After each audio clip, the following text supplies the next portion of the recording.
Hello सब दोस्तों को मेरी तरफ से दिवाली की मुबारक हो। सब दोस्तों को मेरी तरफ से सलाम, नमस्कार और सत श्री अकाल। थोड़ा सा अभी है टाइम हमारे पास 5-6 मिनट का, जिसमें लोग हमारे साथ जुड़ेंगे। आज बात करेंगे जो दोहा एग्रीमेंट हुआ है। कोई एग्रीमेंट सामने तो नहीं आया, कोई रिटन फॉर्म में तो कोई चीज़ सामने हमारे नहीं है।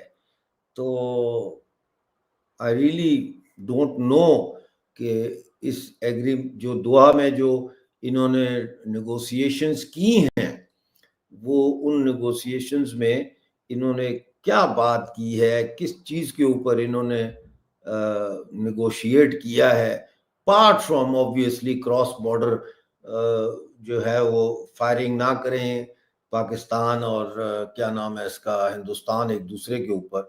इसके अलावा तो कोई ऐसी चीज़ नहीं है। नमस्कार राजेश जी, मुझे आपका नाम देखता हूँ ना तो वो गाना याद आ जाता है, जहाँ मैं जाती हूँ वहीं चले आते हो। हैं जी। Thank you for joining. बाकी दोस्त भी आ जाते हैं, अभी 87 लोग जुड़ गए हैं।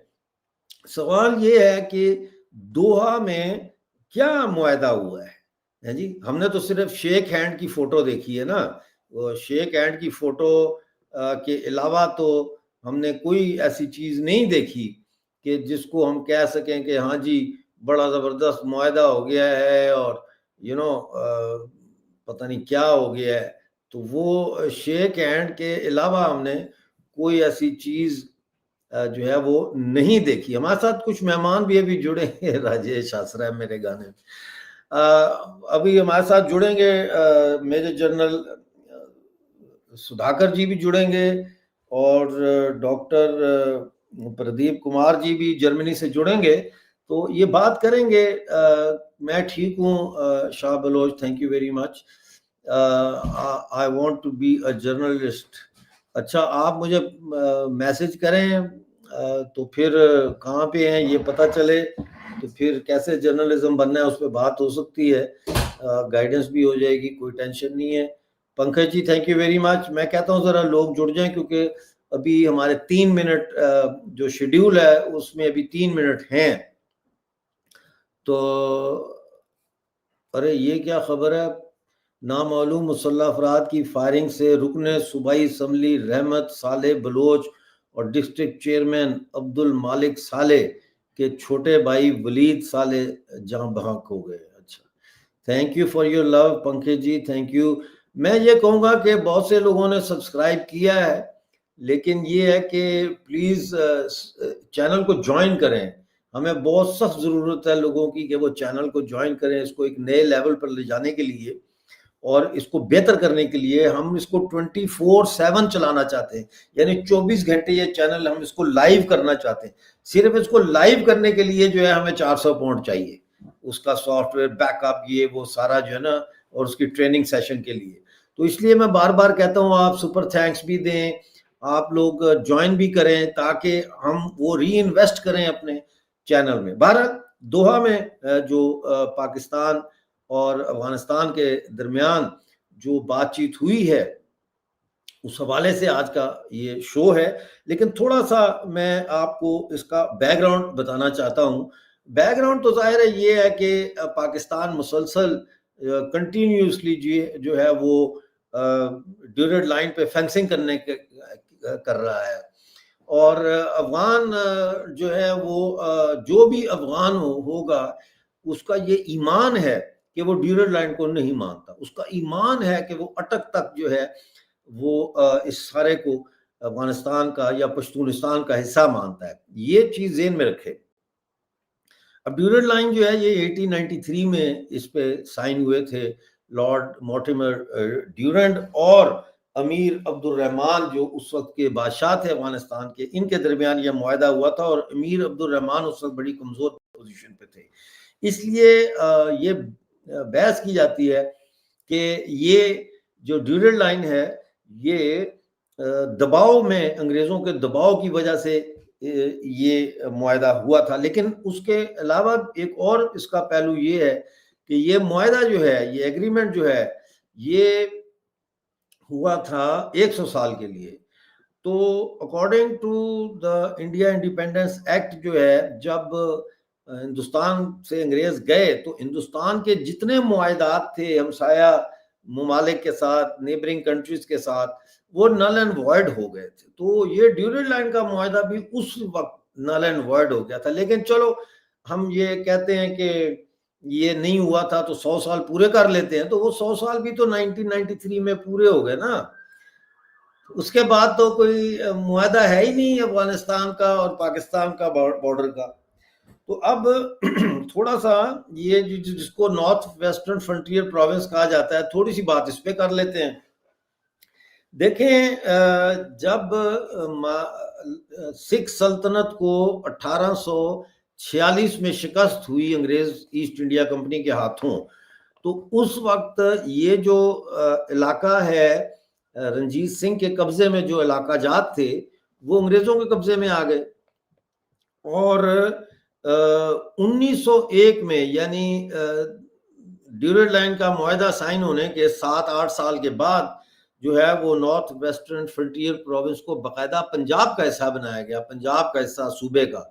लेकिन प्रॉब्लम ये थी कि उसका कैपिटल हेडक्वार्टर, एडमिनिस्ट्रेटिव हेडक्वार्टर जो है वो लाहौर में था, जिसकी वजह से बहुत इश्यूज पैदा हो रहे थे लोगों को वहां जाने के लिए, लाहौर जाने के लिए, छोटी छोटी बात के लिए। तो फिर ये तय पाया कि इसको जो है वो अलहदा किया जाए। तो फिर 1901 में जो है जब ये बनाया गया था पंजाब का हिस्सा, तो फिर इसको बाद में जो लॉर्ड कर्जन की एडमिनिस्ट्रेशन थी उसने फिर इसको एक अलहदा सूबा बनाया। लेकिन इसके भी दो हिस्से थे।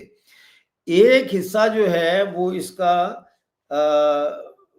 वो था जो वो डिस्ट्रिक्ट्स थे जो सेंट्रल, जो ब्रिटिश गवर्नमेंट है उसके डायरेक्ट कंट्रोल में थे, यानी उसके एडमिनिस्ट्रेटिव कंट्रोल में थे।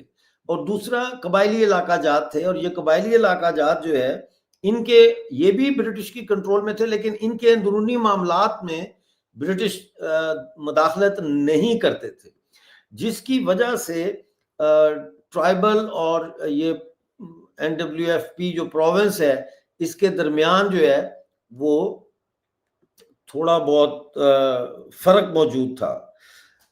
अब आप ये देखें कि इस पूरे खित्ते में कांग्रेस की मेजॉरिटी थी। कांग्रेस, मुस्लिम लीग तो थी ही नहीं, कांग्रेस थी यहाँ पे। और कांग्रेस की जो आपको मैं मिसाल देता हूँ एक, कि जो खिलाफत मूवमेंट में कांग्रेस ने सपोर्ट किया था, वो ट्राइबल्स ने भी कांग्रेस को सपोर्ट किया। उसके बाद नॉन कोऑपरेशन मूवमेंट जो थी कांग्रेस की, उसको भी कबायलियों ने सपोर्ट किया था। यानी थ्रू आउट हिस्ट्री हम देख रहे हैं कि ये जो नॉर्थ वेस्टर्न फ्रंटियर प्रोविंस था माजी का, और जो कबायली इलाका जात थे, ये मुसलसल कांग्रेस को सपोर्ट करते थे। हालांकि कांग्रेस के बारे में तो ये कहा जाता है कि ये हिंदू डोमिनेटेड जमात थी, नेहरू भी हिंदू थे, गांधी भी हिंदू थे, लेकिन पॉलिटिकली ये उनको सपोर्ट करते थे, कांग्रेस को। अब एक रेफरेंडम होता है, और ये रेफरेंडम को समझना बहुत जरूरी है कि इसी की बुनियाद पे पाकिस्तान जो है वो क्लेम करता है कि नॉर्थ वेस्टर्न फ्रंटियर प्रोविंस जो है वो हमारा हिस्सा है। डॉक्टर इंजीनियर प्रदीप जी हमारे साथ जुड़ गए हैं, अभी उनको भी साथ शामिल करते हैं। लेकिन पहले मैं जरा ये रेफरेंडम के ऊपर बात करूंगा, जिसकी बेस पे पाकिस्तान क्लेम करता है कि जी यहाँ के लोगों ने जो है वो उसको किया है, सपोर्ट किया है पाकिस्तान को। ये जो रेफरेंडम है ये 6 से 17 जुलाई 1947 को हुआ।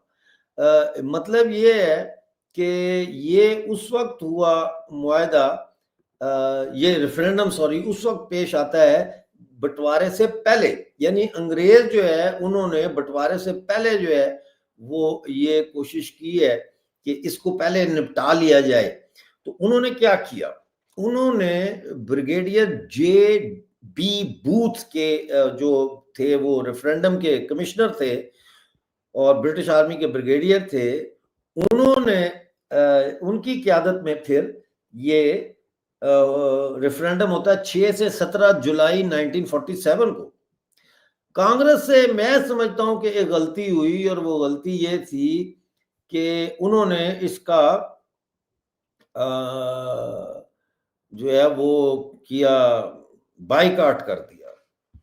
अब जब ये बाइकाट इन्होंने किया तो रेफरेंडम तो हुआ, लेकिन उसमें जो पाकिस्तान के हक में जो वोट पड़े वो थे तकरीबन 2,90,000, और इंडिया के हक में जो वोट पड़े वो थे 2,847।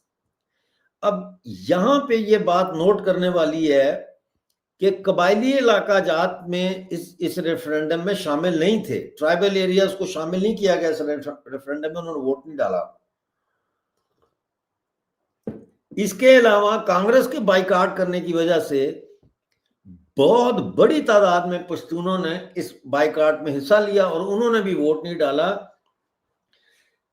और आधी से ज्यादा जो आबादी थी नॉर्थ वेस्टर्न फ्रंटियर प्रोविंस की, उन्होंने इस रेफरेंडम में हिस्सा ही नहीं लिया। तो ये मुतनाज़ा रेफरेंडम है, ठीक है। और अफगान जो है, अफगानिस्तान की जो सरकार है उस वक्त, ये 1947 की बात हो रही है, वो चाहते थे कि ड्यूरेड लाइन के मशरिक में जो है वो पश्तूनिस्तान की रियासत जो है वो कायम हो। अब उस वक्त खान अब्दुल गफ्फार खान साहब जो है उनका मौक़िफ़ जानना बहुत ज़रूरी है, और ये किताब है द ड्यूरेंट लाइन, ये PhD की है इन्होंने, ये डॉक्टर अजमत हयात खान साहब ने, उन्होंने इसमें खान अब्दुल गफ्फार खान साहब के बारे में बताया है। हमारे साथ मेजर जनरल सुधाकर जी भी जुड़ने वाले हैं, उनको भी जोड़ेंगे, लेकिन ये मैं एक पैराग्राफ सुना दूं आपको। तो इसमें ये लिखा है कि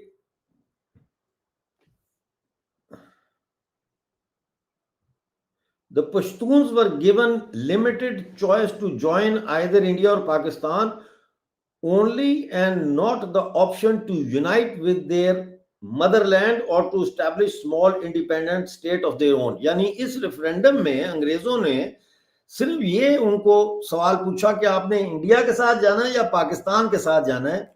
उनको एक आजाद खुद मुख्तार रियासत के क्याम का ऑप्शन भी नहीं दिया गया, और अफगानिस्तान के साथ जो उनकी मादरी धरती थी उसके साथ उनको जो है वो शामिल होने की ऑप्शन दी। मेजर जनरल साहब मैं आपको अभी ले रहा हूं, एक सेकंड में ये पढ़ लूं पहले। नतीजा ये हुआ, consequently more than half the population of frontier boycotted the referendum and the people in the tribal area did not vote at all।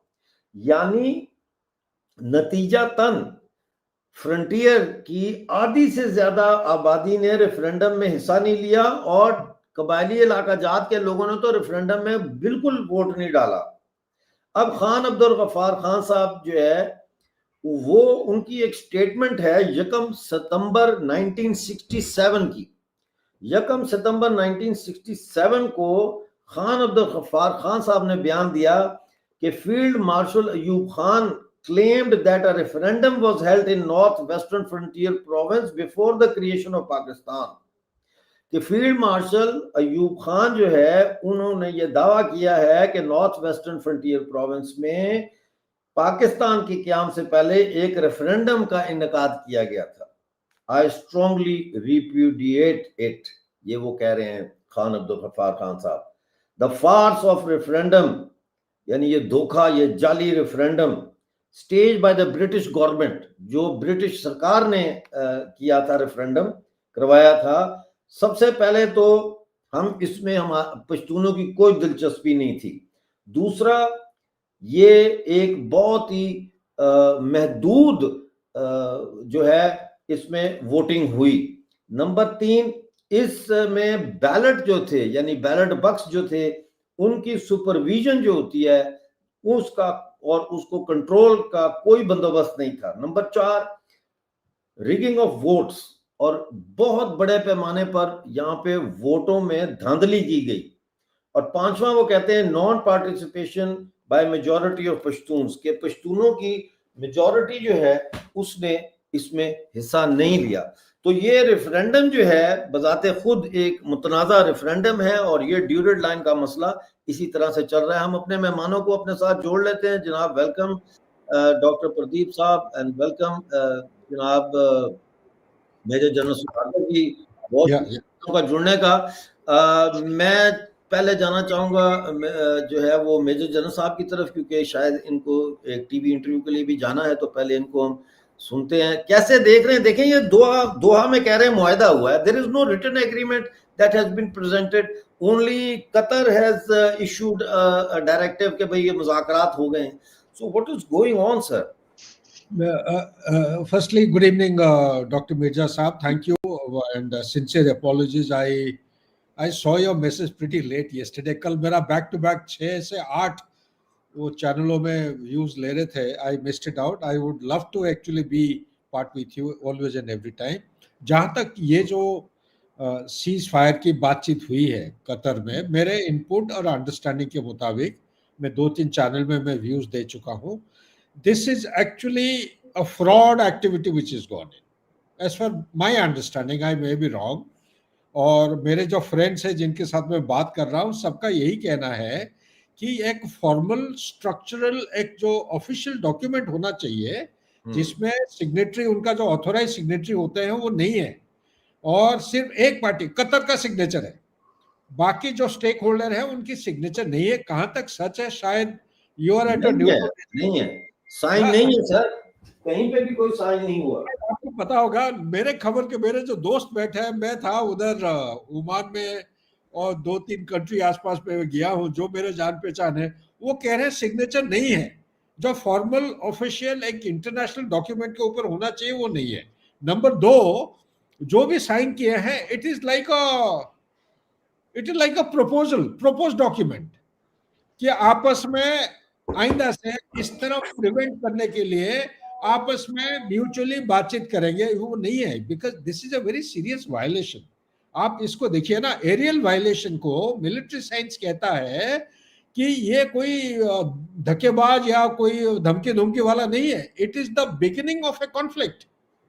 आप चाहे आर्टिलरी गन से फायर कर दीजिए, स्मॉल आर्म से एक दूसरे के सामने, जैसा हमारा line of control of Pakistan के बीच में होता है, ऐसा होते रहता है, वो कोई नहीं. लेकिन एयर स्पेस वायलेशन को वो जंग जैसे स्टार्ट हो गया ना, उसको माना जाता है. तो उसका जवाब जंग का जवाब जंग से ही होता है. जो अफगानिस्तान तालिबान ने किया है बिल्कुल सही किया है. लड़ाई का जो बुनियादी चीजें मद्देनजर रख के आप अगर उसकी रिस्पॉन्स अगर कंपेयर करेंगे, वो सही कर रहे हैं. हालांकि मेरा काउंट ऑफ व्यू है, बहुत लड़ाई हो गया, बहुत पैंडेमिक हो गया, बस करो यार, ये कब तक, आप कहां तक विश्व को ले जा रहे हो. मैं तो शांति के लिए प्रार्थना करूंगा सबके साथ, लेकिन हर देश का एक सोवरेनिटी स्टेटस होती है, एक उनका टेरिटोरियल इंटीग्रिटी का एक सेल्फ एस्टीम होता है. और इस तरफ खुलेआम ब्रॉड डे लाइट में ब्लैटेंटली एयर स्पेस वायलेशन करके काबुल में किए, उसके बाद 3 इनोसेंट क्रिकेटियर्स को मार रहे हैं. आई मीन कोई हर चीज का कोई एक सीमा होता है ना. वो भी मेरे को खबर लग रहा है कि यूएसए के ब्लेसिंग है इसको करने में. और ये भी खबर लग रहा है यूएसए का मेन मुद्दा जो उनका उद्देश्य है वो बागराम एयरफील्ड के पीछे पड़े हैं. वो चाह रहे पाकिस्तान उसको नेगोशिएट करे उनके साथ. तालिबान कभी देगा नहीं. मेरे खबर के मुताबिक ना वो यूएस को देंगे, ना वो चाइना को देंगे, ना वो रशिया को देंगे. हिंदुस्तान को खुलेआम से वो वेलकम करे कि आप आ जाओ लेने के लिए. Hindustan has to make up its mind, लेना है नहीं लेना है. मैं तो सरकार को आपके चैनल के जरिए से ये रेकमेंड करूंगा, ये गोल्डन अपॉर्चुनिटी आया है और ये क्रॉस रोड ऑफ 3 अलग अलग सिविलाइजेशन है. वेस्ट एशिया एक तरफ है, सेंट्रल एशियन रिपब्लिक नॉर्थ की तरफ है, और साउथ एशिया के बीच में ऐसा एक आपको मिल रहा है. इसको वेलकम कर. इसी तरह 97-99 में हमें मिला था हमनटोटा, हमने मना कर दिया उस समय श्रीलंका. अभी पछता रहे कि अरे यार उस समय ले जाते तो काफी अच्छा रहता. हमनटोटा में उसने पोर्ट बना दिया, बड़े मुश्किल से अभी as a reverse gear engineering दिमाग लगा के अभी एयरपोर्ट के लिए है. हमनटोटा से 18 किलोमीटर दूर एक एयरपोर्ट है, उसका अभी ले रखे हम, बड़े मुश्किल से लिया है. तो इसी तरह अगर if it is coming naturally on it's way, I think India should put its best foot forward and take Bagram airfield, वो उसी के लिए ये उनको उकसा रहा है एक्चुअली पाकिस्तान को। पाकिस्तान खुद करना नहीं चाह रहे, जहां तक मेरे पास, क्योंकि इनका ना ये अगर अंदरूनी बातें अगर गहराई में आप जाएंगे, पाकिस्तान के पास आज 4 दिन के इंटेंस रेट, फौजी भाषा में इंटेंस रेट के एम्युनिशन होता है। इंटेंस रेट जब लड़ाई होती है, इंटेंस रेट को 2 हिस्सों में बांटा जाता है। फर्स्ट लाइन जो जवानों के पास होता है, और second line, 2 second line ammunition होते हैं लड़ाई के इंटेंस रेट। वो लड़ाई के इंटेंस रेट जब कन्वेंशनल आर्मी में, जब गुस्तम गुस्तान जब लड़ाई होती है, आर्टिलरी फायर, उसके बाद अटैक के लिए जाते हैं, 3 अटैक के लिए कम से कम होना चाहिए एक फीचर में, ये सारे हिसाब किताब करके 4 उनके पास इंटेंस रेट है।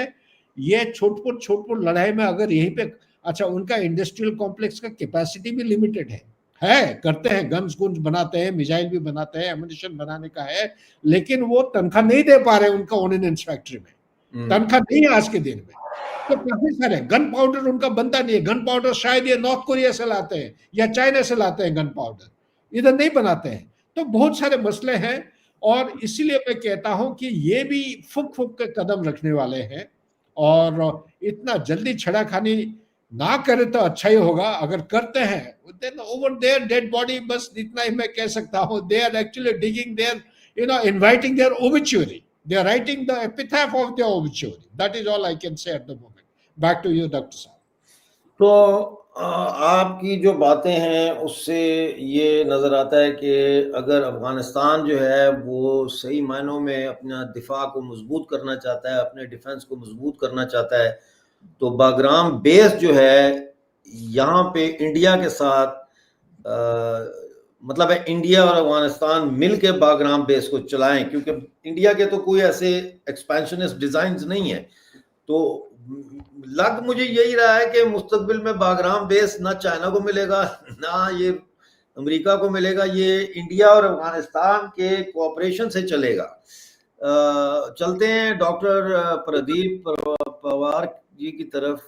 आपने थोड़ा सा वजन बढ़ा लिया है, पता नहीं क्या कर रहे हैं आप, थोड़ा सा आप, हाँ थोड़ा सा चेहरा आपका जो है ना वो मोटा मोटा लग रहा है। नहीं, मैंने ये पहना ना इसलिए लग रहा हूँ। नहीं इसलिए नहीं लग रहा। नहीं हाँ, खड़ा, मैं आपको खड़ा होकर दिखा देता हूँ। डबल चेन लग रही है आपकी। डॉक्टर साहब थोड़ा बोलिए कुछ, हम भी थोड़ा सीखना चाहेंगे, सुनना चाहेंगे, क्या है ताजा खबर, क्या है इसके बारे में थोड़ा बताइए प्लीज जी। सबसे पहले नमस्कार हमारे तरफ से आपको, नमस्कार। हाँ जी चंद्र साहब, मेरी तरफ से बहुत आपको नमस्कार। मैं भी डिफेंस से बिलोंग करता हूँ, मेरे फादर भी सिग्नल्स में थे, और हाँ तो वो वेस्टर्न कमांड सिग्नल रेजिमेंट से बाद में वो ढाका गए और चिटागोंग, उस टाइम पर उनके असिस्टेंट हुए थे मेजर जनरल बख्शी, है ना। अच्छा विवेक, मैं थोड़ा लाइव जा रहा हूँ बेटा, आई कॉल। नहीं आपका प्रोग्राम अच्छा, कैसे देख रहे हैं डॉक्टर साहब, ये क्या सूरत हाल है? दुआ में जो हुआ है उसका कोई रिटर्न हमारे पास मेरे बात नहीं आया, तो कैसे? बहुत आवाज आ रही है बैकग्राउंड में। नहीं अच्छा डॉक्टर साहब, जवाब है इसका कोई रिटन डॉक्यूमेंटेशन नहीं है, और की मीडिया में इसकी कोई एक्सप्लेनेशन नहीं है। जैसे जनरल साहब ने पहले बोला था कि एक वन साइडेड कोई दिया, ये कटार वाले जो हैं ये अमेरिका के कहने पे बंदर की तरह नाचते हैं, पॉइंट नंबर 1। और यहाँ पर एक बहुत बड़े पॉलिटिकल साइंटिस्ट हैं जो यूरोपियन यूनियन को के थिंक टैंक के चेयरमैन है, उनका नाम है डॉक्टर प्रोफेसर शेगर, लंबे से बाल है उनके, आपने या उनके कुछ पॉइंट्स जो हैं मैं आपको बताता हूँ, तो उससे आपके जवाब भी मिल जाएगा। अफगान पाकिस्तान वॉर को किस तरह से देखा जाता है और वेस्टर्न में उसको कैसे देखा जाता है, ये इंडिया की अप्रोच में भी नहीं है, क्योंकि इंडिया में बहुत सारे यूट्यूबर्स और मीडिया वाले जो हैं सॉरी चैनल चलाते हैं। तो मैं थोड़ा सा न्यूट्रलाइज वे से आपको डिस्क्राइब करूंगा जो मेरे थॉट्स में भी आता है।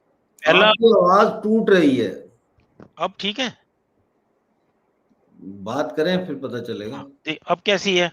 अब बेहतर है। हाँ चलिए, कुछ होगा तो मुझे अंदाजा लगा दीजिएगा। अच्छा, प्रोफेसर साहब क्या बोलते हैं, मैं उनको पर्सनली थोड़ा जानता भी हूँ, एक आधी बार मेरी उनसे मुलाकात भी हो चुकी है।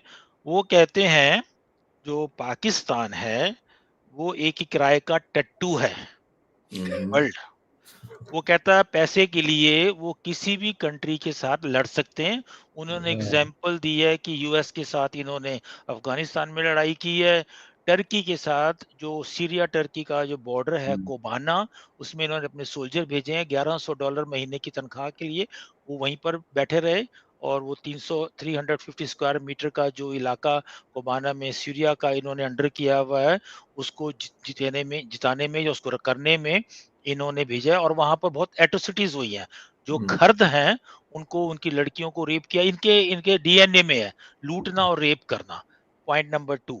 दूसरा, वो कहता है कि पैसा फेंको और बंदर की तरह नचाओ पाकिस्तान को ना, वो अपनी लैंग्वेज में जो उन्होंने बोला है, इसके मैं बिल्कुल उसके उनको मैं डिमेंड नहीं करूंगा। दूसरा जो पॉलिटिकल पॉइंट उन्होंने डॉक्टर साहब बोला है कि जो पाकिस्तान है उसका जो उसने तालिबान क्रिएट किया है वो ये हक्कानी नेटवर्क जो है और तालिबान, ये दोनों इनकी क्रिएशन है। इसको इन्होंने पैसे दे के और किस अपनी पूरी इंस्टीट्यूशनलाइज किया है और ये इनका एक सबसे बड़ा वो रहा है। और ये इसके हाँ जी, क्या हाल चाल है जी? समरतूर साहब भी जुड़ गए हमारे साथ, बड़ा भरपूर पैनल हो गया है, 280 लोग हमें लाइव देख रहे हैं। और पिछली दफा समरतूर साहब आए थे, तकरीबन 800 लोग हमारे साथ जुड़ गए थे। बड़ा जबरदस्त एनालिसिस इन्होंने पेश किया है और हर जगह ये भारत और अफगानिस्तान के दिफा में पेश हैं। तो आपको सलूट। और देखें ये आ गया, I am salute your father, आपके वालिद साहब को सलूट कर रहे हैं ये डॉक्टर साहब जी। अच्छा, carry on, next continue. Point, ये डॉक्टर साहब जो हैं, प्रोफेसर साहब ये कहते हैं कि पाकिस्तान इज सिंस 1973 बैंकरप्ट। इसको नेटो का एक्सटर्नल पार्ट और वेस्टर्न और यूरोपियन की वजह से इनको पैसा मिलता रहा, ये अपना गुजारा करते रहे ये, लेकिन 73 में ही बैंकरप्ट हो गए थे। तभी ये जियाउल हक भागा पैसे लेके इसने वो रशिया की वॉर ले ली थी। दूसरा, वो कहते हैं कि इसके साथ आप इंडिया वालों को उसने लेसन दिया है कि they should not under estimate Pakistan, because pentagon जो है वो पाकिस्तान आर्मी के साथ बहुत डीप रूटेड रिलेशन रखता है। एक आ रहा है, एक जा रहा है, एक जा रहा है, एक आ रहा है, जो इंडिया की सिक्योरिटी बहुत गहरे संबंध है। पेंटागन का एक समझ लो कि ये ताबा है पाकिस्तान।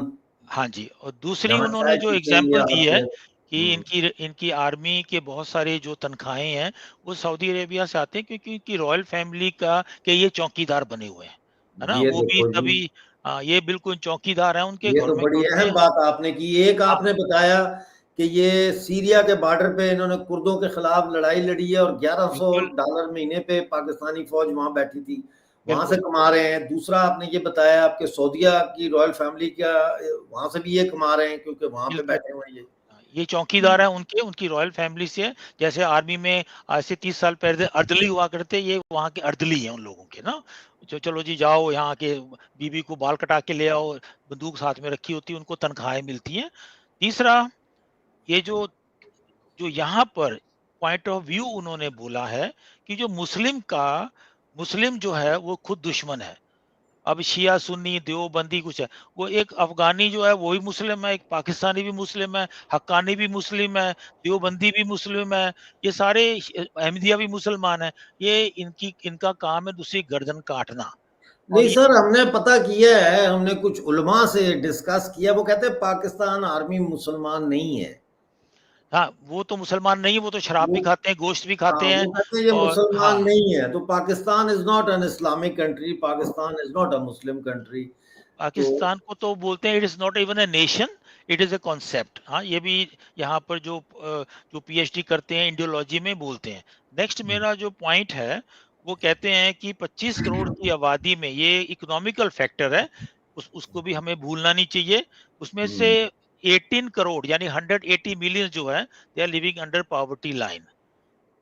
नेक्स्ट पॉइंट जो बोलते हैं, जो इंटरनेशनल आईएमएफ जो है उसमें जो पैसा मिलता है वो सारा एज ए गोल्डन वीजे की तरफ से पूरा वेस्ट में फिर आ जाता है, क्योंकि वो कहते हैं कि हमें इनको दे तो इनको रहे हैं लेकिन ये हमारा है। ये यहाँ पर इनको गोल्डन वीजा मिलता है फ्रांस में, बेल्जियम में, यूएस में, कनाडा में, इंग्लैंड में, ये सब कंट्रीज हैं, आके तो बड़ा मोदी से हाथ मिलाते हैं, लेकिन in fact they are very much concerned about the financial.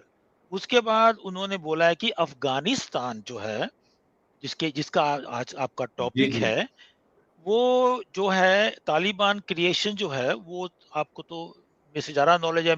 General साहब और मेजर साहब दोनों इसके बारे में प्रोग्राम करते रहते हैं। मैं तो थोड़ा सा बीच में एक इंटरनेशनल टॉपिक लेकर आप लोगों को थोड़ा सा वेस्टर्न का एक मीडिया जो कहता है, मैं उसको बता रहा हूँ। पाक जो है वो तालिबान को जो उन्होंने ट्रेंड किया, और वो कहते हैं कि तालिबान के और अल-कायदा के जितने भी टॉप ब्रास वहाँ पर मारा गया है, उसमें पाकिस्तान का हमेशा हाथ रहा है। ये अगर इन दाढ़ी पगड़ी वालों को अफ़गानिस्तान में नहीं समझाया, तो ये सबसे डफ़र कौम है। लेकिन उनको समझ में कहते आ गया है कि ये हमारे दुश्मन हैं, इन्होंने हमें यूज़ किया है।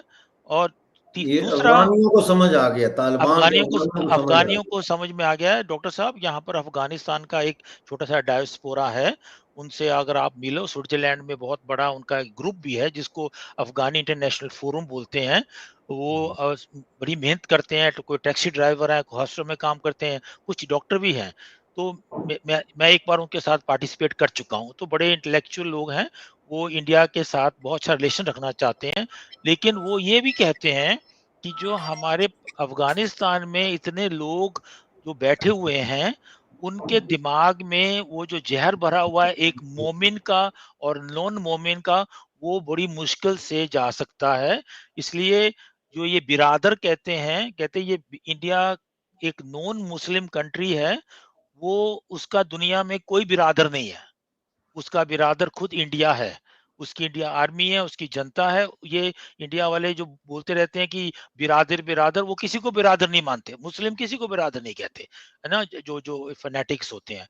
और दूसरा, जो उनका एक जो मेंटालिटी है तालिबान की, वो पाकिस्तान की एक बहुत बड़ी मुल्ला कदरजी से एकदम मिलती-जुलती है। औरतों को नीचे रखना, बंद करना, पढ़ाना नहीं, लिखाना नहीं, बुर्के पहनाओ, और ये सारा जो है, वो ये देवबंदी जो आप इसको जानते हैं, वही तालिबान का वही स्कूल है। और दूसरा, एक जो बहुत इंटेलिजेंट बात है, वो हो सकता है कि जनरल साहब इसको ज़्यादा एलॉबरेट करें। मैंने उसके ऊपर 2-3 पेजेज़ जो हैं पढ़ के, मैं उनमें से थोड़ा-सा निकाल के पूछ रहा हूँ कि जो पाक फाइटर्स जो है ना, वो जैसे जनरल साहब ने बोला कि वो बगराम के एयर बेस के ऊपर अमेरिका वाले चाहते हैं। वो लास्ट टाइम मुनीर साहब जो वहाँ गए थे, ये विश यूएस प्रेसिडेंट ने भी बोली है कि how you can get me. आप तो खुद अंदर जा नहीं सकते, क्योंकि वहां से मार खा के भागे हैं। जैसे चूहा पानी में से निकल के भागता है, ये वैसे भाग के आए हैं ना। और बेग्राम का जो पाकिस्तान को प्रॉब्लम ये है, क्योंकि एक मेजर साहब ने भी ऐसा आर्टिकल कहीं लिखा था, मुझे थोड़ा-सा याद है कि जो जो पाकिस्तान के जो एयर बेसेस थे, उसमें बहुत सारा अमेरिका का एसेट्स पड़ा हुआ था। वो इंडियन ऑपरेशन सिंदूर में वो टूटा है, और मैं उसको नाम भी बता अमेरिकन दूँ, का, अमेरिकन का। अमेरिकन्स का, मैं उसको बताता हूँ। ये किससे मैंने उसका सोर्स लिया है। World of directory of modern military history जो है, उन्होंने इसको डिक्लेम किया है 16 तारीख को। उसमें पाकिस्तान के एयर बेसिस के ऊपर बहुत सारी जो एसेट्स था, वो तोड़ा गया है।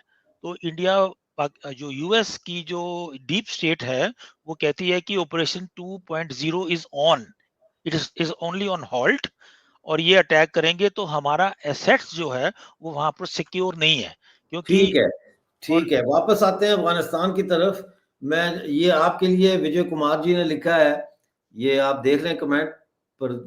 प्रदीप पवार को देखकर आज बहुत खुशी हुई, क्योंकि सच्चाई बोलने वाले बोलने वाले इंसान बहुत कम यूट्यूब चैनल में आते हैं। यूट्यूब का वीडियो देखकर दिया है एडवर्टाइजमेंट ने। अच्छा, चलो, थैंक यू वेरी मच। मैं थैंक यू विजय चाहूंगा कि कुमार। जरा जो है ना, ये अपना हाँ जी, जनरल साहब, आप कुछ कहना चाहते हैं?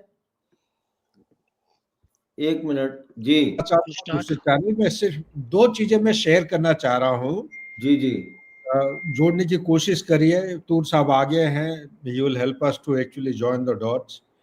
आज जो है बिल्कुल, मैं एक चैनल में बैठा था TV9 भारतवर्ष में, तो उसमें एक सोर्स ने रिलायबल और क्रेडिबल इंफॉर्मेशन दिया है कि Pakistanis are supporting Houthis in supplying arms, ammunition, control stores, warlike stores, because it has got a very complicated, very complex dimension. अगर ये सपोर्ट करते हुए सामने आ जाता है तो डोनाल्ड ट्रंप फिर गोद में क्यों ले रहा है मुनीर को, कि वो पता नहीं है ड्रामा कर रहे हैं पाकिस्तानी, है कि नहीं? ये पहली बार ये खबर मेरे मेरे समझ के मत। दूसरी, वेनेजुएला में आज के दिन में 6 + 3 9,000 9,012 9, सच है झूठ है I don't know, this is to be corroborated, काफी मात्रा में हिजबुल्लाह आज रिपोर्ट हुए हैं। Hezbollah have been reported joining Venezuela forces. They are fighting, getting ready to fight against America. बस ये दो इनपुट मेरे पास था, बाकी आपका लिंक लेके मैं कल सुन लूंगा। और all the very best tour, very nice, thank you for joining sir जी। I always miss you. I am telling you because your channel gives you very lively, very accurate information, and I want to compliment you. Tour आ गया तो बस जान आ गई, बस जान, और क्या? हाँ, जान आ गई। He is the lifeline. If he is there, he is the सही कह रहे हैं। फोटो मैंने देखा था, वो कहीं अफगानिस्तान और दुरान लाइन के आसपास कहीं फोटो कहीं देखा था, मैं बाहर गया था। चुप। अच्छा, okay, sorry, bye, take care, all the best professor साहब, डॉक्टर साहब, very nice meeting you through this thank you, it was my pleasure once again to have you around. Bye. Major साहब, आपके आने से पहले ही आपके लिए सवाल आ रहे हैं। My requesting question to major sir is like, Afghanistan does not have air defence system, is there any chance of India giving air defence to Afghanistan? Oh, critical. हाँ जी, उन तुसी फंस गए हो। No comments. ठीक है। आप मुझे एक बात बताइए, पूरी 20 साल की लड़ाई में तालिबान के पास एयर डिफेंस नहीं थे, वो जंग जीत गए। हाँ, जीत गए। आप अपना माइक ठीक करें, आवाज वो कल वाली प्रॉब्लम आ रही है। आवाज, अच्छा एक सेकंड सर, 325 ठीक आ रही है आवाज? प्लीज हमारे चैनल को ज्वाइन करें, ज्वाइन का लिंक ऊपर दिया हुआ है, चैनल को ज्वाइन कीजिए प्लीज। और अब आवाज ठीक है सर?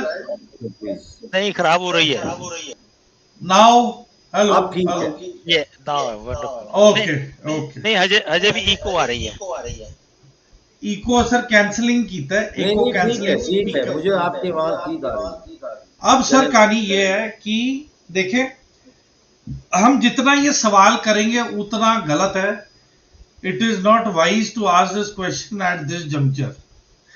मैं इतना ही बोलूंगा कि तालिबान अगर 20 साल तक पहाड़ियों की मदद के साथ एम्बुश कर रहा है और हाई ऑल्टीट्यूड माउंटेन वॉरफेयर और माउंटेन पासेस को डोमिनेट कर रहा है, तो I really feel that they don't require air defences.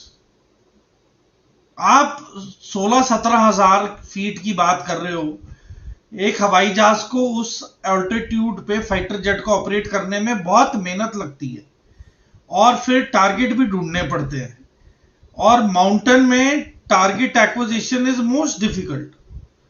तो मैं इतना ही बोलूंगा कि हम इतना वो प्रोएक्टिव अप्रोच ना लें, सारी चीज अपने टाइम पे होगी।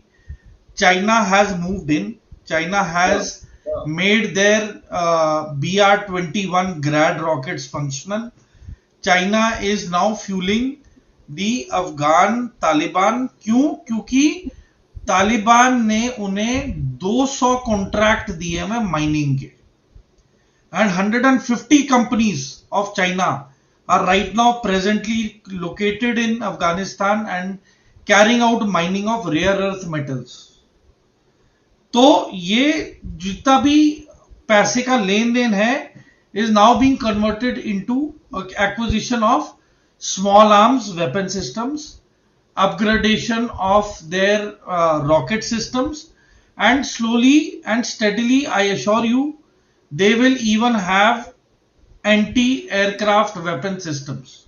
कब, कहां, कैसे, that we can't be very sure and I do not know, but see, they are a government in power.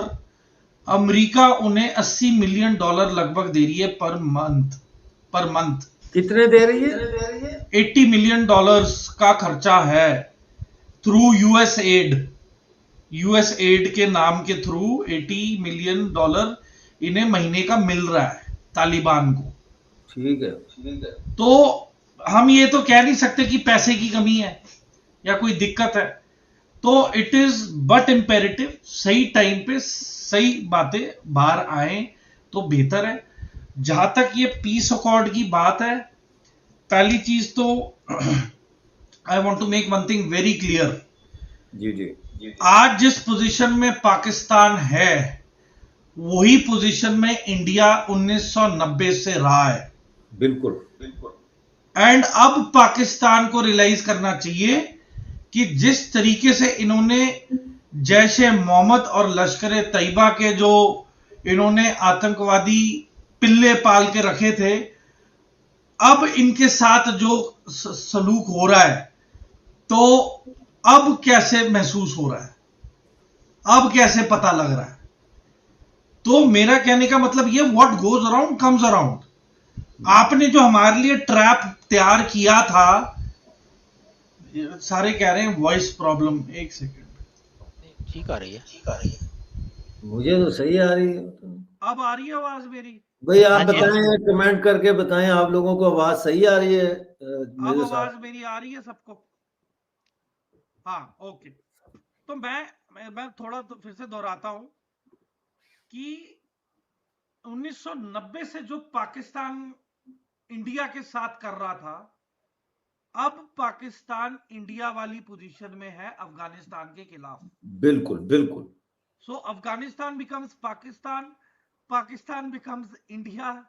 It is a chain reaction. Karma है सर, कर्मा है, ये कर्मा है। हाँ, इट इज कर्मा।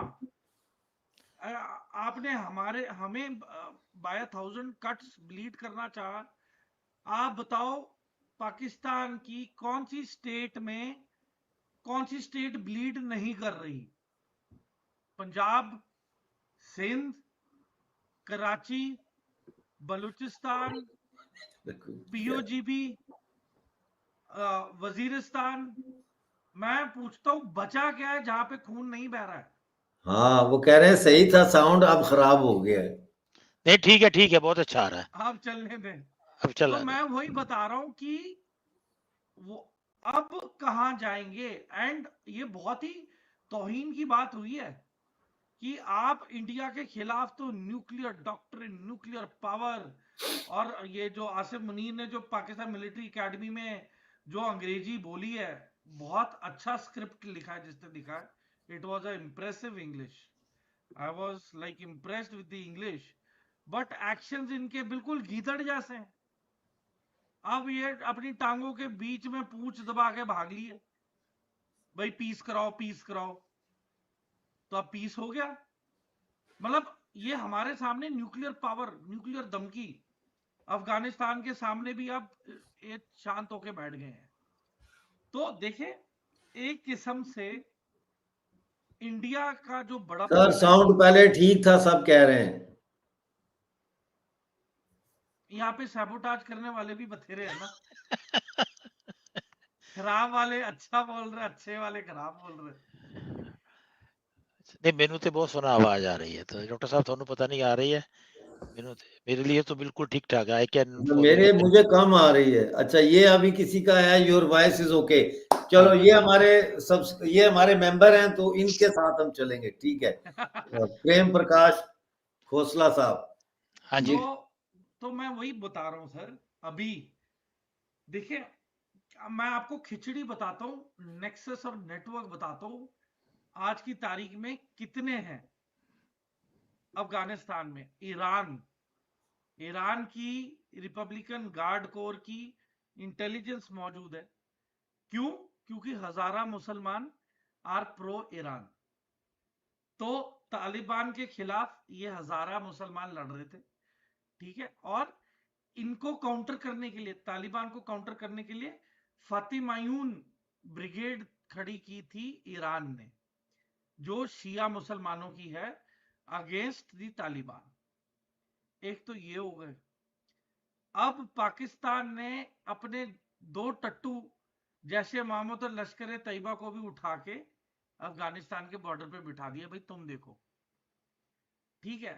मतलब पाकिस्तान ने अपनी मुल्क की लड़ाई टेररिस्ट ऑर्गेनाइजेशन को वो कर दिया आउटसोर्स, और खुद अपनी फौज को भेज दिया सऊदी अरब।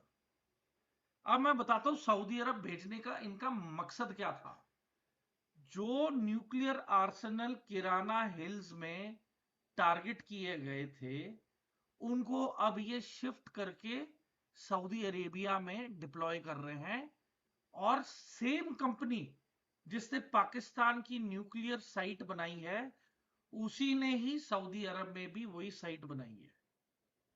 बल्कि वो पाकिस्तान कंपनी नहीं, वो बाहर की कंपनी है।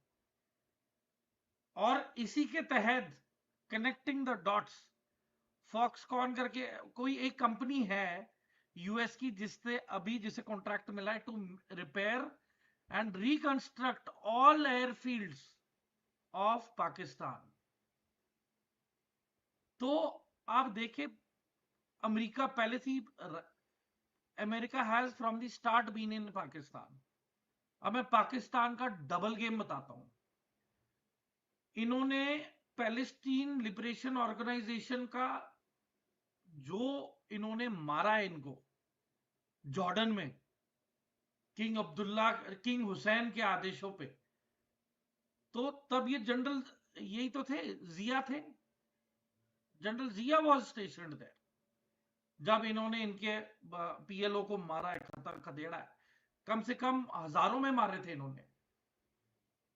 फिर ये इधर आए इंडिया में वैसे ही ये उठपटांग हरकतें कर रहे थे। सीआईए के साथ इनका पहली सांठगांठ थी।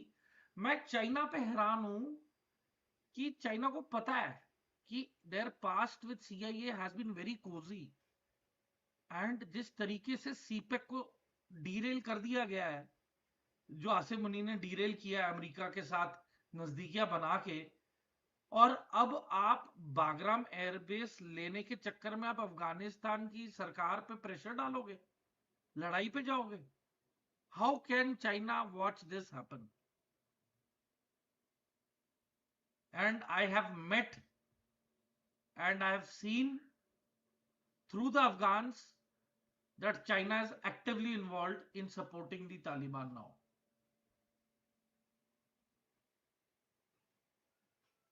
Sir, आपकी आवाज नहीं आ रही।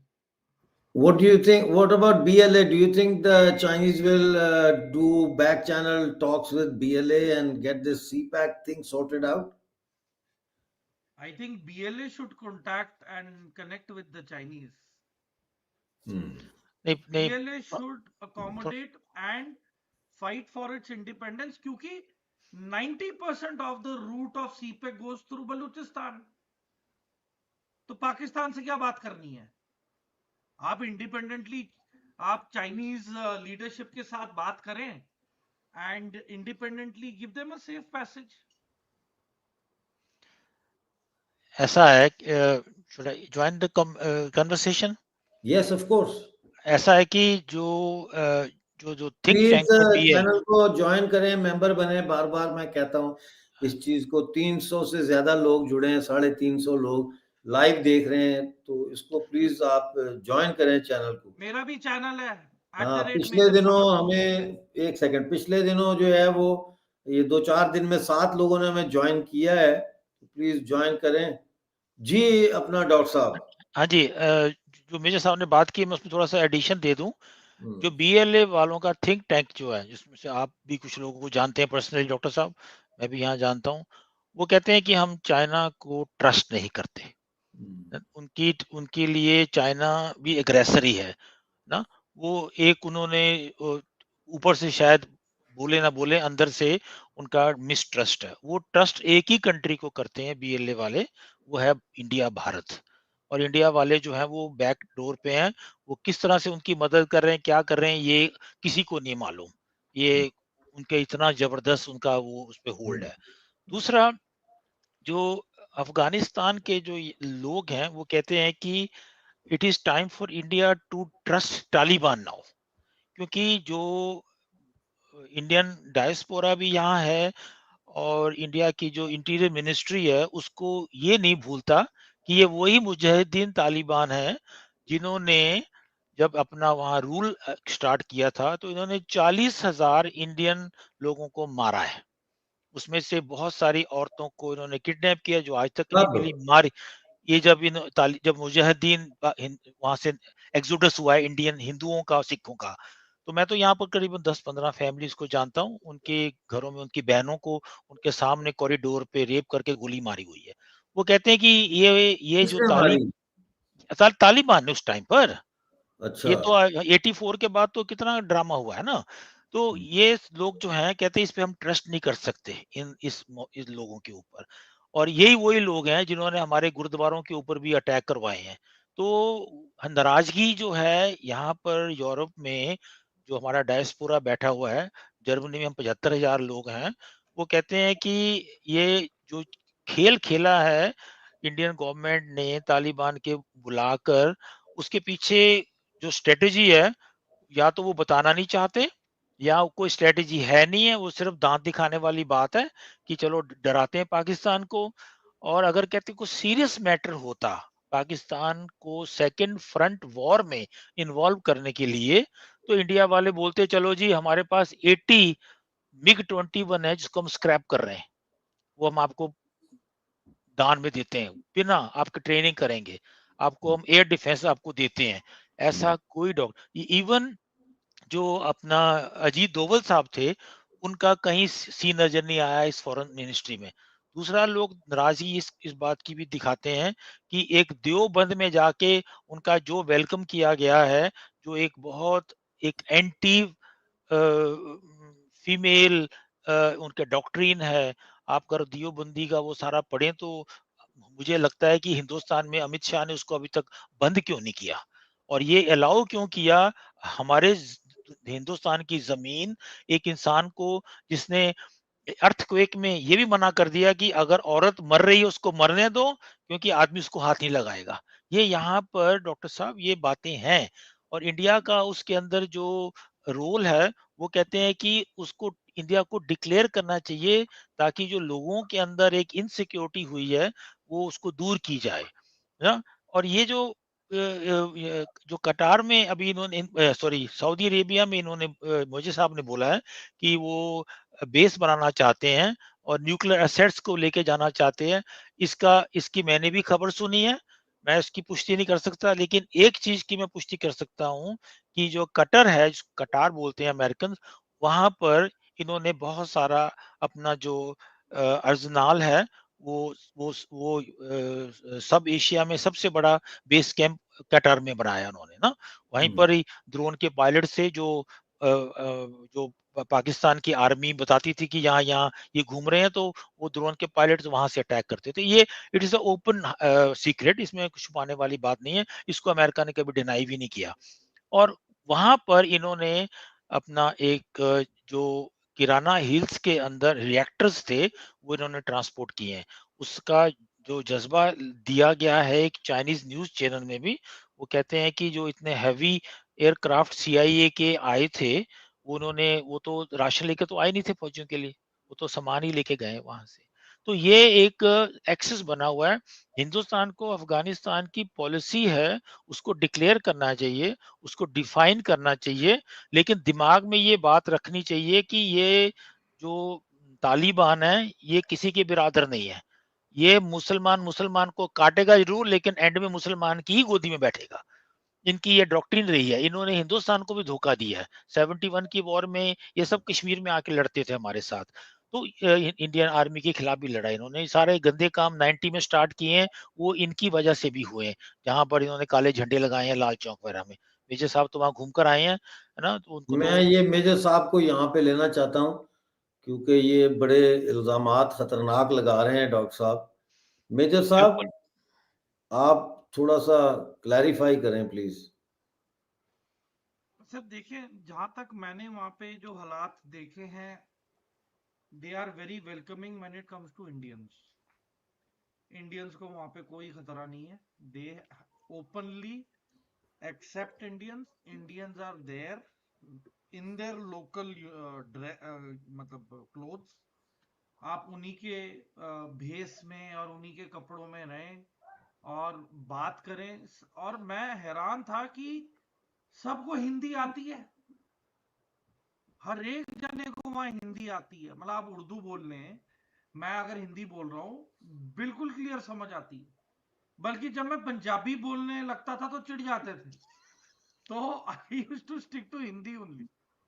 तो and I used to tell them, भाई मैं इंडिया का पंजाब का खालसा हूं, I am a Sikh, they have all the regards for the Sikhs also.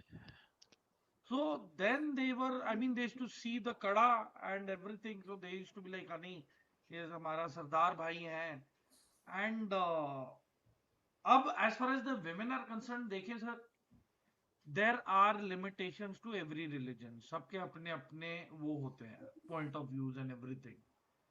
And I certainly feel, अब आप देखिए, आप you go to the Gulf countries, you go to Dubai, you go to Saudi, there is no case of rape or misbehaving or doing anything wrong with the ladies there.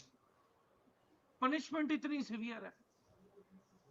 और यहाँ पे भी I have noticed, तो आप ये कहना चाह रहे हैं कि ये जो डॉक्टर साहब कह रहे हैं कि जी तालिबान ने वहां हिंदू औरतों को रेप किया, सिख औरतों का रेप किया, इसमें कोई हकीकत नहीं है?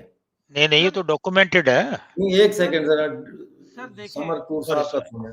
सर देखिए, जब लड़ाई होती है ना, दे से everything is fair in love and war. तो बांग्लादेश में भी तो 4 लाख या 5 लाख औरतों का रेप किया था पाकिस्तान आर्मी ने।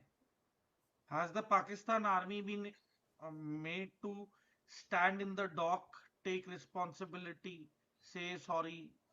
मतलब आप देखें ना, if you see the holistic picture, ये मुस्लिम कंट्रीज के बीचों बीच Pakistan has come out to be the most rogue country, कि आपने बंगालियों को मुसलमान समझा ही नहीं।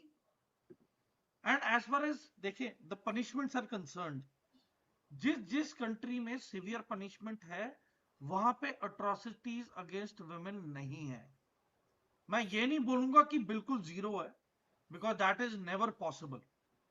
There will, wherever there are humans there will be conflict, but इतना मैस स्केल पे गल्फ में अट्रॉसिटीज अगेंस्ट वुमेन नहीं है, क्योंकि वहां पे लॉज इतने स्ट्रिक्ट है कि किसी ने कोई गलत हरकत की, उसका या तो अंग काट दिया जाएगा, हाथ काट दिए जाएंगे, जबान काट दी जाएगी या गर्दन काट दी जाएगी। ठीक है, वापस आते हैं दुआ दुआ दुआ की तरफ वापस आते हैं। हम काफी दूर निकल गए।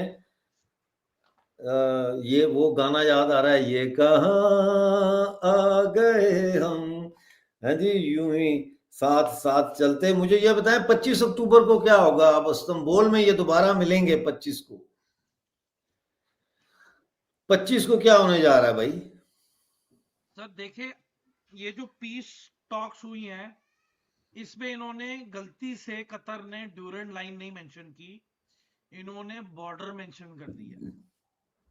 सो तालिबान ने मीटिंग के बाद जब ये रिलीज किया इन्होंने press note, Taliban has conveyed displeasure and said what nonsense, who is saying it is a border, it is not a border, you mention it at Durand line. तो देखिए सर, ये टेलटेल साइंस है कि मसला अभी खत्म नहीं हुआ है। ये सिर्फ सर्दियों के दौरान they are going to regroup, reorganise, get all the requirements that they need, and then they will come back fresh. And आप मुझे एक बात बताएं, अगर ये पीस ट्रीटी तोड़ भी दी तो क्या कर लोगे? So what?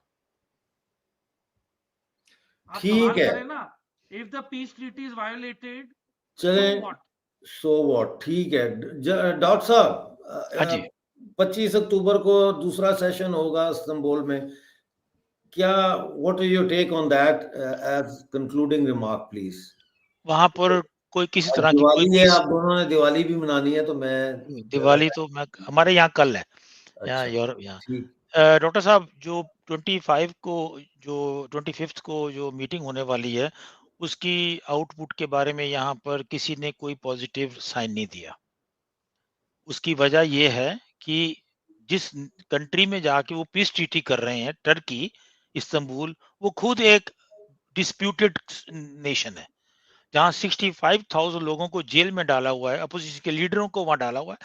This country has no legitimation to conduct such peace. ये सिर्फ दिखाने के लिए, जैसे ट्रंप साहब कहते हैं जी मैंने नोबेल प्राइज चाहिए, वो एर्डोगान भी उसी लाइन में चल रहा है, उसने भी यही काम पकड़ा हुआ है ना। कभी वो अजरबैजान को रॉकेट दे के अर्मीनिया में मरवा देता है, तो कभी खर्दियों को कर देता है। अपनी अपोजिशन के लीडर, इस्तांबुल का मेयर जेल में बैठा हुआ है क्योंकि he is the next candidate against Erdogan in the coming election, उसके बहुत अच्छे चांसेस है। तो मैं इस जो होने वाली मीटिंग है, मैं उस पे 2 रुपए अपने नहीं शर्त लगा सकता कि क्या होगा, उसमें कुछ नहीं होगा। ये सिर्फ हाथी के दांत हैं, दिखाने वाले और खाने वाले। तो इसमें यहाँ पर भी जो थिंक टैंक है उनका, और डॉक्टर साहब एक बात मैं आपको बता दूं, यहाँ पर जो लोग बैठे हुए हैं उनको डर किस बात का है? ये लोग जो हैं क्यों उसको थोड़ा-सा नज़रअंदाज नहीं कर रहे हैं। उनको ये खतरा है कि अगर ये फाइटिंग दोनों मुसलमान कंट्री में होती रहेगी, ये हमारे यहाँ 20 लाख के करीब अज़ाइलम आ जाएगा, अज़ाइलम सीकर। इनको कहाँ अपनी अपनी पड़ी हुई है कि कहाँ आ जिसके जाएगा? यूरोप में आ जाएगा। जो अफगानिस्तान के कितने लोग ईरान के थ्रू यूरोप में आ रहे हैं, पाकिस्तान के कितने लोग हर थर्सडे को 98 से लेके 106 पाकिस्तानी म्यूनिख से और कोलोन से डिवोट होकर इस्लामाबाद आता है, जो यहाँ पर इलीगल एंटर होते हैं, उसको पकड़ लेते हैं, ठप्पा लगाते हैं, चल वापस चल तू भी, तेरा घर उत्थे है ना? तो ये इनको ये यूरोप में जो रहने वाले हैं, इनको ये या वो फंस गए। हाँ, अब ह्यूमैनिटेरियन बेस के ऊपर हम इनको लेना पड़ेगा। बच्चे हैं जो, जैसे अब मैंने बोला ना, औरतों के एट्रोसिटीज होती है यहाँ पर बार-बार। जो डीडब्ल्यू है यही दिखाता है कि 9-9 10-10 साल की और लड़कियों को 50-50 साल के आदमी को ये $100-100 में बेच देते हैं। ये 100 such cases are there, we can not deny it ना। तो उनको ये डर है कि अगर ये लाइन थोड़ी और चलती रहेगी तो हमें खतरा हो जाएगा कि अजाइलम सीकर जो है किसी तरह ये बोट पीपल बन के आते रहेंगे। ये खतरा इंग्लैंड को भी है। तो मुझे लगता है कि टर्की में जो भी कुछ भी जो भी डिस्कशन होगा, उसकी आउटकम जो है वो मेरी नजर में 0 है, 0/0। Thank you very much both of you for joining. नाजरीन, जैसा कि आपने देखा, हमने आज बड़ी शेर हासिल गुफ्तगू अफगानिस्तान के हवाले से, पाकिस्तान के हवाले से, दोहा में जो एग्रीमेंट हुआ है उसके हवाले से, और इसी नतीजे पे हम पहुंचे हैं कि अफगानिस्तान के साथ जो पाकिस्तान की डिस्कशन हुई है या जो मीटिंग हुई है, उसमें 2 चीजें नोट करने वाली हैं। एक तो ये कि पाकिस्तान सिंसियर नहीं है। अगर पाकिस्तान सिंसियर होता तो फिर Khwaja Asif, defence minister of Pakistan, और ISI चीफ, इनको ना भेजता मुज़ाकरात के लिए। ये वही डिफेंस मिनिस्टर आसिफ ख्वाजा है जिसने अफगानिस्तान को दुश्मन करार दिया। और उनको एक और बयान है जिसमें उन्होंने कहा है कि अफगानिस्तान के साथ कभी भी दोस्ती नहीं हो सकती, हम कभी भी अफगानियों को ट्रस्ट नहीं कर सकते। ये उनके बयान आए हुए हैं। एक ऐसे शख्स को भेजना जो इतनी नफरत करता है अफगानियों से और अफगानिस्तान से, तो इसका मतलब यही है कि साड़ी तरफों फिर ना ही समझो, इनकार ही समझो। देखना यह है कि अगला जो इस्तांबुल में जो होने जा रहा है, वो उसके बीच में अगर कोई और हमले शमले हुए तो फिर शायद इस्तांबुल के अंदर जो है वो मुज़ाकरात बिल्कुल ही मुख्तलिफ नौइयत के होंगे। पाकिस्तान आर्मी को सरेंडर करने की आदत है, और मैं यही तवक्को करता हूं कि पाकिस्तान आर्मी अफगानिस्तान के साथ इस लड़ाई में सरेंडर कर ले और संजीदगी के साथ डिडेड लाइन का जो सो कॉल्ड एक ख्याली बॉर्डर है, इसके ऊपर बात करे, अटक तक का सारा इलाका अफगानिस्तान को दे दे। यही वजह है कि खैबर पख्तूनख्वा को मैं हमेशा पाकिस्तानी ऑक्यूपाइड अफगानिस्तान कहता हूँ। ठीक है, खैबर पख्तूनख्वा के लोग अगर वहाँ पख्तूनिस्तान की एक आज़ाद रियासत बनाना चाहते हैं तो वो एक अलग मामला है, लेकिन ये इलाका डेफिनेटली पाकिस्तान की टेरिटरी नहीं है। आज का शो देखने का बहुत शुक्रिया। आपसे अब कल मुलाकात होगी किसी नए मुद्दे पे। उस वक्त तक के लिए मुझे इजाज़त दीजिए और अपना बहुत सारा ख्याल रखिए।